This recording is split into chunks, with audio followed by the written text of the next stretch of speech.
1898年，戴英和利奥波的二世在武汉共襄盛举，但因为卢汉铁路问题吵得不欢而散以后，本着典型家暴男的性格，戴英对光绪喊麦了。那个大胡子办事太小心眼了，刚得了手，连卢汉铁路这种餐腿都不让给我。但你大清怎么会那么小心眼吧？我列个名单，你尽管去办 ，OK？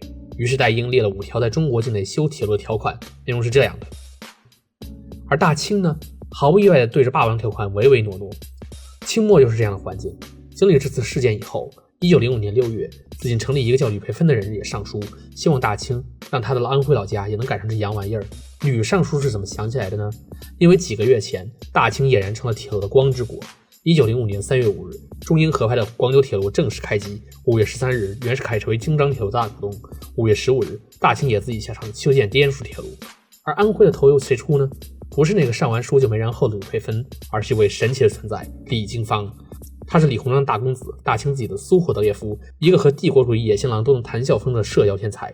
这样一个背景比诺基亚还硬的存在，自然接下了安徽铁路第一棒。而在李公子准备创业的30年前，1876年，戴英靠烟台条约在芜湖进行圈地运动，北起义基山，南至陶沟，东以狮子山为界的719亩上好的滨江土地，都成了大英的租界。1905年6月，李公子在陶沟、芜湖租建南极，购地50亩，建设了芜湖铁路办事处，实践持证上岗。李经方本人忙前忙后，招股、测绘、购地、开工，一人全包。到了第2年，铁路办事处升级了，成为安徽省商办铁路公司，划开了历史的新篇章。而李公子也没想过，自己的创业之路比他想象的还要艰难。李公子人在芜湖刚下轮船的时候，面对着已经霸道了30年的良人，自然很不服气。但光生气没用，得要拿出真本事，而有真本事还得有理论指导。于是没多久，李公子带着他的剧组《安徽省全省铁路图说》下场，第一次为安徽铁路绘制蓝图。长江为界，一南一北，北从皖北农业重镇太和或者曹操老家亳州出发，先通到凤阳，然后再修到江北的无为，以后又能接上芜湖，南线再从芜湖走，修通宣郎广，方便以后接到浙江。然后是2期工程，北线到河南，修到驻马店、雀山、郾城都行，卢汉铁路必须接上，北京到安徽就可以不坐马车了。然后南线再到湖州、杭州，接上浙江人在规划的苏杭甬，也是通江达海了。这样以芜湖为中心，北接河南，南通浙江，只要是在安徽，是牛是马都能坐火车出省。浙江到河南不需要再去上海绕圈了，河南到浙江也再没必要去汉口休息了，节约路程，提升通行效率，促进经济发展。我这可是很标准的人文第一答案，录取必须录取。就在李经方在芜湖为自己出题的地理试卷 happy 的时候，皖北的哥们也由安徽商务总局亲头制定了安徽全省商路的规划方案。他们指出，安庆是省会的事实你们忘了吗？为了省会，从安庆到六安修个300里也不过分吧？然后再修一条，从巢湖到正湾这几个1000年历史重镇，这才叫重视安徽广大的内陆地区。到后期，通河南沿这上卢汉铁路也很有情绪价值，不是吗？在如今看来，2条线路各有利弊，李经方必然要照顾自己的龙兴之地芜湖，而省内大拿们也必须要保持省会优先。然而在时间紧、任务重、经费不足的清末，自然是有一方要 out 的。而谁出局自然不多说，省内大拿自然是有分量，但确实干不过官二代。李经方为了吴广大计，广泛游说。他说，皖南再怎么说，通的是浙江这种发达地方，投资低见效快，修铁路是为了挣钱。邻居浙江通江达海，自古有钱，离上海也挺近，通浙江就是有利于经济发展，不是吗？至于北边，靠先路带动后路，皖南赚到钱就能给皖北接上河南，难道不对吗？李公子说一，其他人怎么敢说二呢？于是在李公子持之以恒的抠一下，吴广铁路在1906年12月正式开工。修铁路最重要的就是钱，而李经方最缺的反而就是钱。理想很丰满，现实却是10分是9分的骨感。不论在什么时候，也不论你是什么土匪头子，还是青楼女子，真理想没钱就是咸鱼。原想着400万两白银解决的事情，自己东拼西凑也就凑个200万，自己家底全搞差不多了，又得找谁要钱呢？肯定得找个钱多的呀。在清末乱局中，找朝廷接着要钱就是打老飞的脸，百姓也是穷鬼，收割不动。思来想去，还得是洋人。这个答案虽然很优质，但是李经方不能接受。我李经方好好的公子哥不当，去芜湖前组织后捐款给安徽人修铁路建公司，就是为了维护我们大清最后的威风，怎么能说让人加入就加入呢？李经方的态度后来在拟定的安徽全省铁路招股章程10条中也写了，我们公司招股就只能有中国资本，洋人想打钱门儿都没有，股票想转让当然也是市场自由，但为了保证中国资本100%，那也是大清子民 only， 洋人别没眼力见就进去了。而那些有了股票的，你拿了也别得意，论取国外了或者没钱抵押给洋人，我们也不认你在我们这儿的份子钱。这样的约法3章之下，两人显然没法融入行业蓝海了。那么李经方下一个希望给他 IPO 打新的群体又是谁呢？当然是在当地有点地位、守规矩还忠于大清的乡绅啦。乡绅对于修铁路到自己家门口不可表个态也不好。虽然李经方觉得自己是安徽大拿，但皖南生计看他可能还是在楚门的世界。苦口婆心的劝说，皖南这地方山比田多，鸡比人多，就算是能通到浙江，也不是你说就能挣钱了呀。你在合肥当公子哥，最差也是个温饱；去芜湖当臭外力的，也就只能要饭。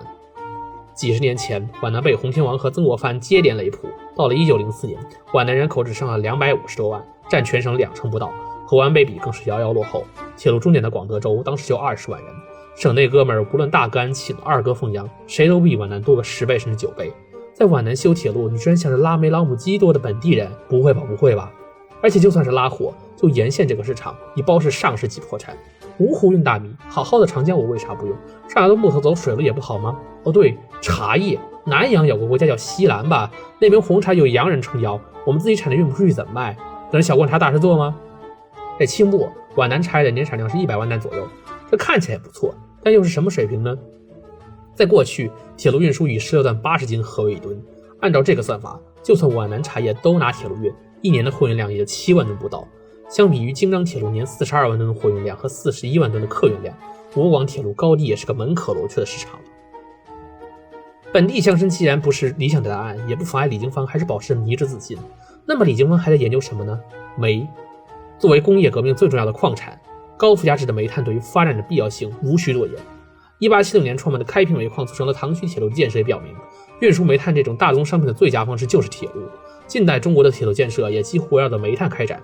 李经方为了挖煤，在皖南进行高强度布网运动，发现宣城地方历来大规模煤炭可挖，数量多寡难以论说。宣城也是安徽自己的小山西了，在这儿开一个黄金矿工副本，高低也是个 easy mode。这样的结果导向，李经方高兴了。铁路一旦开通，矿车好似长龙，货运带动客运后，隔壁唐衢铁路那套，我也算得上是个正统。优先修筑吴广铁路决策，跟对煤的期许也很有关系。然而李经方作为商科出身的公子哥，还是不懂地球的险恶。由于煤炭调查技术的落后，预计储量和实际储量惊天差别已经形成了海量个例。皖南也没逃过如此优秀的匹配机制。实际上，皖南的煤矿大多附加值奇低，23家挖煤公司在安徽集体爆雷。翻来翻去，怎么这么大一个皖南就2个挖的矿能用？更多的还比不上随手捡木头烧柴火。宣城炭山开发的时候，当地人本来和盛宣怀讲好了，你能发大财，结果一调查说入不敷出，第2天就不干了。想搞可持续性的竭泽而渔，首先你要有鱼。皖南这种情况好比出去打鱼忙活一天，一看捞的都是破烂。就这样，皖南挖煤自然也成了22年买口罩厂创业的行为。靠矿发财不行，本地大佬也划不动了，靠洋人就更不行了。李经方一拍大腿，对呀，隔壁老汤家挺有钱的，我去找他。之前讲过，吴广铁路要跨越安徽，连上浙江成为大通道。然而要命的是，他自己束缚了自己，没给吴广公司跨省的权利。李经方想，这种开挂结果下软件都没有的情况，本来就是一根筋，结果还得看浙江人脸色，变2头堵了。不出意外的，浙江最后也靠不住了。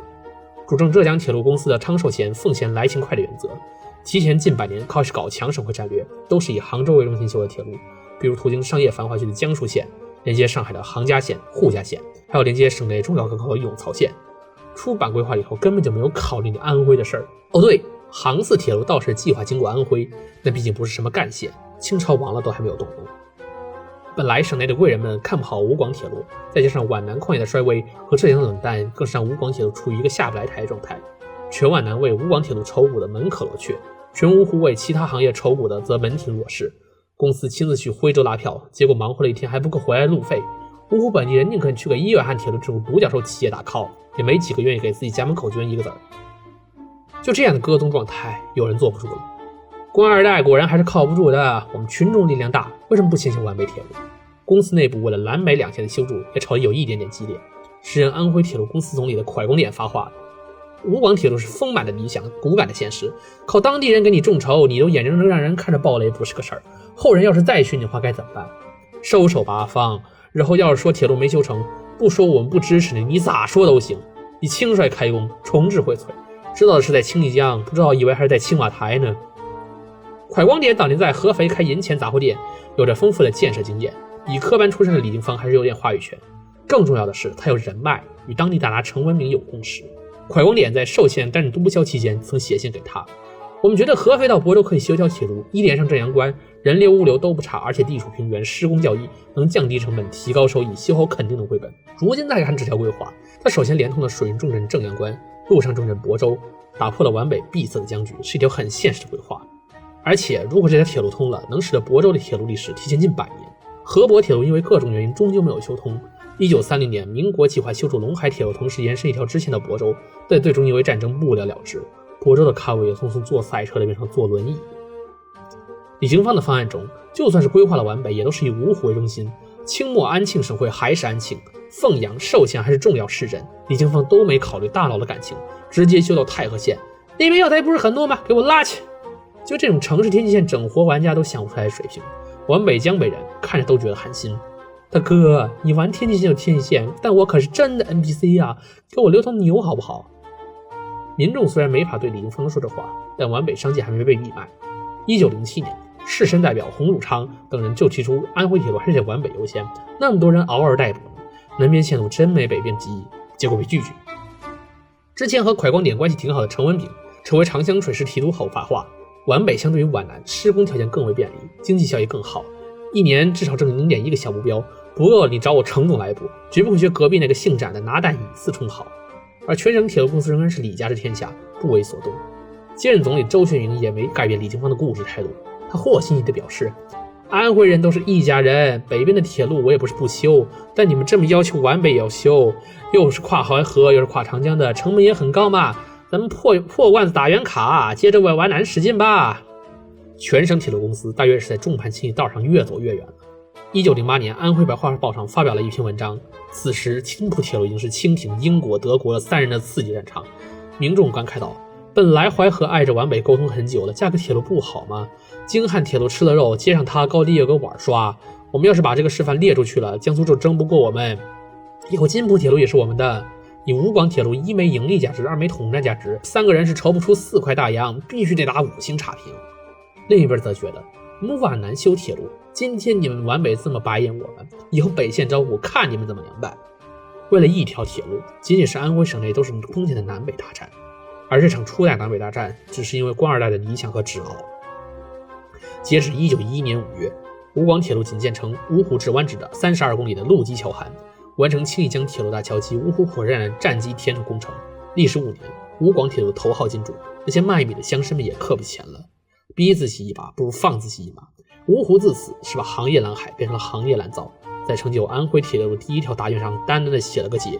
而相比之下，1910年，为了便于池州馒头山煤矿的运输，池州境内建设了从池州江口码头到煤矿的窄轨铁路，全长5华里。这条运煤的铁路虽然人力驱动，接驳码头，但比起连小推车都用不了的吴广铁路，自然是不知道高到哪里去了。不过这条线路作为不涉及客运的窄轨，没有融入全国铁路系统打算，也无法代表池州打下安徽铁路世纪第1城好。